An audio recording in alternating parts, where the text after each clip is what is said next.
Kitang tao, dunay duha ka bahin, ang atong lawas ug ang kalag, nga espirituhanon nga walay katapusan.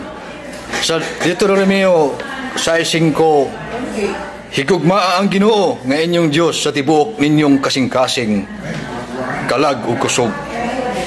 Ang gibangayo sa Ginoo kanato mao nga kahadlukan nato siya, ug tumanon ninyo ang iyang kabubuton ug higugmaon ug alagari niya siya sa tibuok ninyong kasing-kasing ug kalag.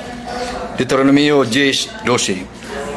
Daig ang Ginoo kalag ko, ang tibuok kong pagkatao nagdaig sa kabalaan niya sa ngalan sa Dios. Salmos 103:1. Kahadluki ninyo ang Dios nga makalaglag sa lawas o kalag dito sa impierno. Mateo 10:28.